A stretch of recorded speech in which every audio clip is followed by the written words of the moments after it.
perçue comme une officine de combine, un espace de règlement des comptes et de cautionnement des injustices. La corruption, hélas, semble être le principal moyen pour gagner un procès. Par ailleurs, le droit cède la place au clientélisme, au régionalisme, au tribalisme et au népotisme. La cohésion nationale est ainsi mise à mal, particulièrement quand la justice est exploitée pour écarter les concurrents politiques. La population a bien accueilli la fin de la coalition et l'avènement de nouveaux gouvernements censés répondre à ses besoins.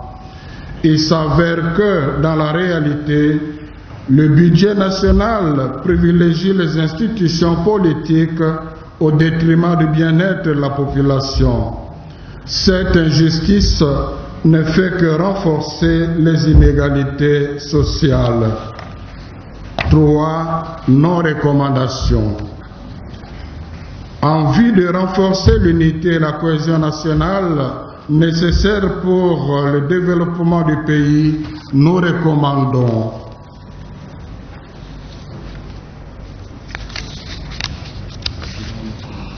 à son Excellence, Monsieur le Président de la République, de promouvoir les initiatives favorisant l'unité nationale, de veiller à la bonne représentativité géographique dans les institutions, notamment en décourageant le tribalisme, de mettre davantage l'armée dans les conditions qui lui permettent de répondre efficacement à sa mission de défendre et de sauvegarder l'unité et l'intégrité du territoire national, de poursuivre véritablement la lutte contre la corruption et l'impunité.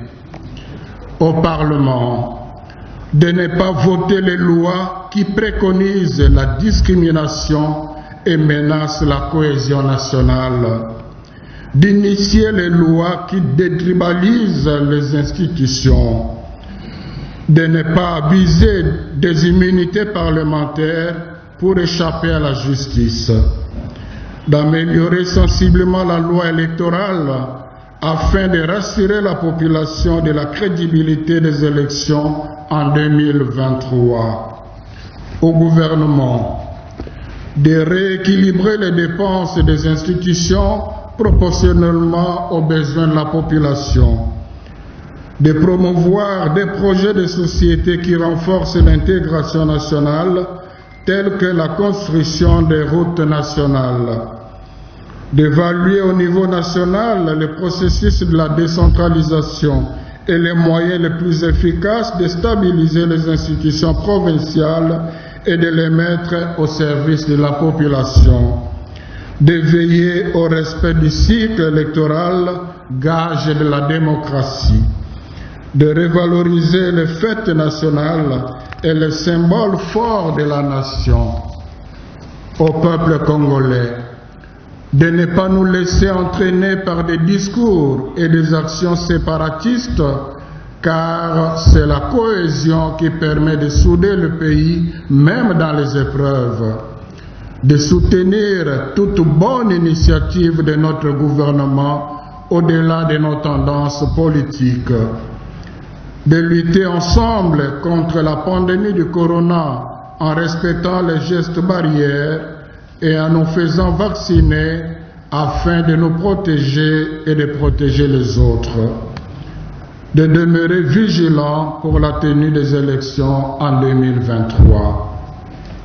À la communauté internationale d'appuyer les projets promoteurs de la cohésion nationale, d'évaluer le rôle des pays voisins de la République démocratique du Congo dans la persistance des violences et des massacres, d'aider la RD Congo à lutter contre tous les mouvements fondamentalistes qui se déploient dans le pays. Conclusion. Unis par le sort, les uns ayant la nationalité congolaise d'origine, les autres l'ayant d'acquisition individuelle, nous sommes tous, à titre égal, filles et fils de la RD Congo. Nous sommes invités à apprécier ce que nous sommes, apprécier aussi les autres, afin de mettre ensemble ce qui nous est commun et ce qui nous différencie pour le plus grand bien de tous et la gloire de Dieu. La diversité des tribus fait partie du patrimoine qui constitue le Congo, ce don béni que nous avons reçu de nos aïeux.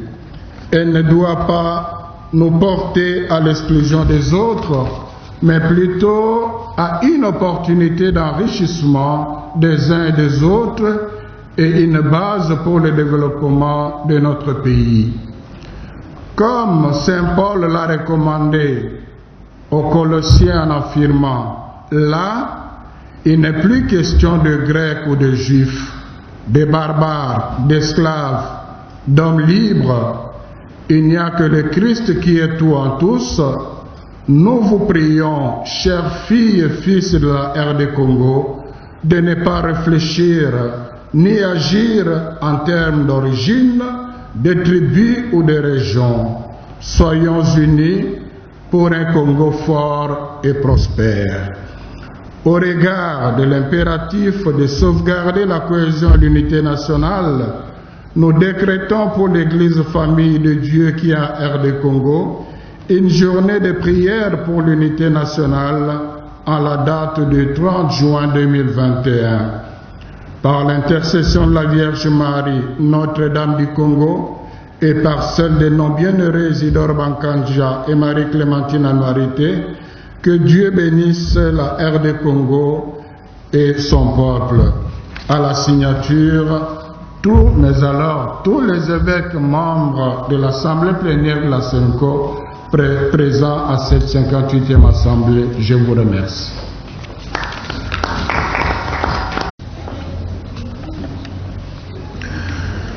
Message de la 58e Assemblée plénière de la Conférence épiscopale nationale du Congo, SENCO. Appel à la cohésion nationale. Soyons unis. 1 Corinthiens 1:10.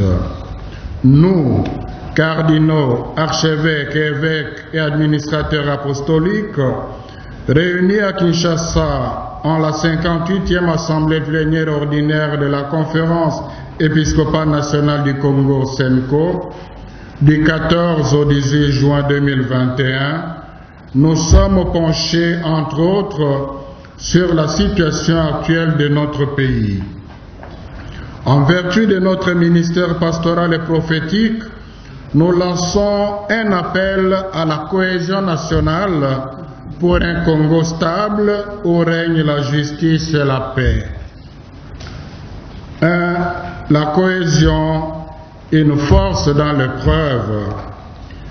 Unis par l'essor, unis dans l'effort, nous, Congolais, sommes appelés à former une communauté nationale autour des idéaux de liberté, de fraternité, de solidarité, de justice, de paix et de travail, comme chanté dans notre hymne national. Cette vision d'un Congo uni et fort, nous la manifestons souvent, comme à l'occasion de participation à des compétitions sportives, de l'octroi de titres internationaux à nos compatriotes au cas la souveraineté de notre pays est menacée. Le même élan a été traduit plusieurs fois dans le cadre des concertations entre Congolais qui ont toujours permis de trouver un consensus qui renforce la cohésion et l'unité nationale. Dans cette perspective, nous avons apprécié à leur juste valeur les premiers gestes du président de la République, notamment la décrispation du climat politique et la liberté d'expression dans les médias, la libération des prisonniers politiques et d'opinion, le retour au pays des exilés politiques, la mise en œuvre de la gratuité de l'enseignement de base et aujourd'hui la proximité avec nos frères et sœurs sinistrés par l'éruption du volcan Nyiragongo. Ce geste renforce l'unité du Congo et la cohésion nationale. Cependant, nous constatons que cette unité est de plus en plus menacée par des antivaleurs telles que le népotisme, le tribalisme, le régionalisme, le clientélisme, l'exclusion des adversaires politiques, des pratiques et des discours qui fragilisent les liens sociaux. Cet état des choses brise le rêve commun et compromet la cohésion nationale sur plusieurs plans qui deviennent de véritables défis. 2. Les défis. Sur le plan sociopolitique, l'option de la politisation de la CENI avec la prédominance de la nouvelle majorité au pouvoir, adoptée au Parlement, ne rassure pas tous les acteurs politiques et sociaux et ne garantit pas un processus électoral crédible. Ce qui porte les germes de contestation et de crises de légitimité qui fragilisent davantage la cohésion. Le processus constitutionnel de la décentralisation et du découpage des provinces initié dans le pays était censé rapprocher les gouvernants de gouverner et lancer des dynamiques de développement endogènes à partir de la base. Depuis le découpage territorial du pays en 26 provinces, nous assistons à une instabilité chronique des institutions provinciales due essentiellement à des manipulations politiciennes et à la cupidité de certains. Pareil comportement divise les communautés au niveau des provinces et ne contribue nullement à la consolidation de la démocratie ni à l'amélioration des conditions de vie de la population. Sur le plan socio-économique, les efforts fournis par le gouvernement méritent d'être soulignés, notamment la hausse des réserves d'échange au niveau de la Banque centrale et des initiatives prises dans les différents ministères. Mais la majorité de la population continue à faire face à l'extrême pauvreté. Curieusement, à côté d'elle, il y a encore et toujours une poignée de compatriotes qui s'enrichit de façon scandaleuse et sans cause. D'aucuns se demandent si ce n'est pas le fruit de la corruption et du détournement des deniers publics au profit du personnel. Cette situation a aussi un impact négatif sur la cohésion nationale dans la mesure où elle creuse davantage le fossé entre les riches et les pauvres.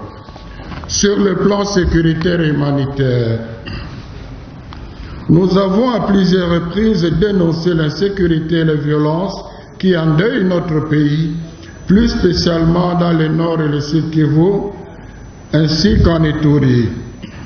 Ces événements malheureux qui secouent notre pays doivent être pour nous un motif d'assumer nos responsabilités et de resserrer davantage nos liens de solidarité et de fraternité afin de raffermir notre amour de la patrie. En ce sens, nous saluons les dispositions militaires prises par le président de la République et l'état de siège récemment décrété dont nous espérons les effets positifs. Cependant, nous déplorons le fait que certains de nos compatriotes partisent encore avec des agresseurs pour des fins égoïstes et d'autres en font une exploitation politicienne pour en tirer des dividendes. Sur le plan de la justice et des droits humains, la justice est un des piliers d'un état de droit. Elle grandit la nation. Par contre, dans notre pays, elle continue à être mal rendue, gangrénée par la corruption et instrumentalisée par les politiques. Pour beaucoup de nos compatriotes, l'appareil judiciaire